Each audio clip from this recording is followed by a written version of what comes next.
Let's talk about what you can expect today. Today's session is called Transforming Conflict into Understanding.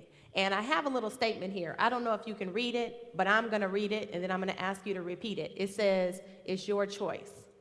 There are three primary causes of conflict. The number one reason, one of the three reasons, is gender differences. Number two, personality style differences. What did I just say?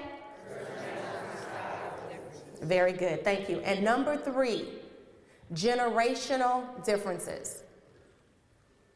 Generational differences, what are they? Very good, okay? Now, this morning I'm going to tell you a lot of things and I'm going to ask you to repeat them. Not because I don't think you're listening, but if you do repeat them, then I know you're listening. How about that? Is that fair? All right. I'm also going to ask you to do some things that you may feel that are a little silly or you don't know why. I'm just going to ask you to trust me. All right? So let me tell you a couple other things. I am going to give you a break in a little while. So hold your horses and we're going to get that break done, but I'll tell you when. So, we'll know. All right? So, you notice it says there is an umbrella for all of these causes. And the umbrella is cultural differences. Cultural differences. Now, what that means is that cultural differences are not a number four. They are really the umbrella for all of these major reasons for conflict, and I'll tell you why.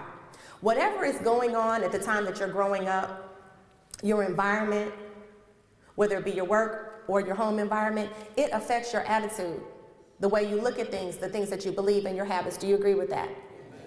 And so sometimes we don't realize that we may or may not fit into the culture, or we may not be aware of the rules of the culture. Now, I'll tell you what I mean by this. Is the culture of Newark different than the culture of New York City? Yes, okay. Is the culture of Washington, D.C. different than the culture of Los Angeles? Okay. Now, is the culture of an ER in a hospital different than the culture of a maternity ward? Yes. Okay, what makes them different?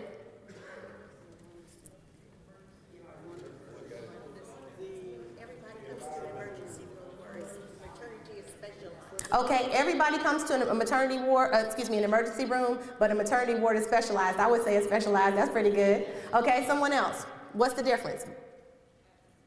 Atmosphere is different. Absolutely. What else is different?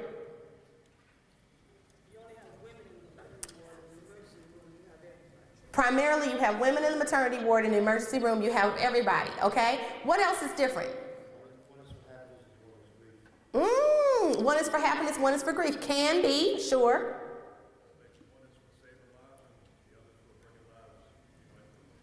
Oh, one is for saving lives and one is for bringing lives into the world. Okay, great. How many thoughts per day do you think the average human being has? Someone raise your hand and tell me. How many thoughts? Just any guess? Yes. About 25,000. She's pretty close. The average human being has 40,000 thoughts per day. Please say that. That's why we're tired and overwhelmed. But let me ask you a question. What percentage of those thoughts do you think are repetitive? The same thought over and over and over again. She said about 80%? That's close, 70%. Now here's the scary part, ladies and gentlemen. What percentage of those 40,000 thoughts do you think are negative for the average human being? Too many is right. Any guess? What percentage? 90%. 80 to 90% of the average human being's thoughts are negative on a daily basis. Now, whether you consider yourself above or below average, even if it's 50%, that's an awful lot of negative thoughts. Would you agree? So what that means is no matter what you do or how you do it or say it, people might take it what? Negatively. But it may not be personal to you.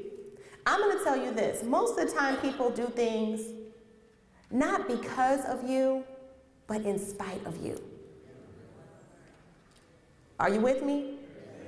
Not because of you. They're not doing it to you. They're doing it in spite of you. But oftentimes we do the same thing. We keep doing the same thing over and over and over again. Now, does anybody know Albert Einstein's definition of insanity? I kind of gave you a hint.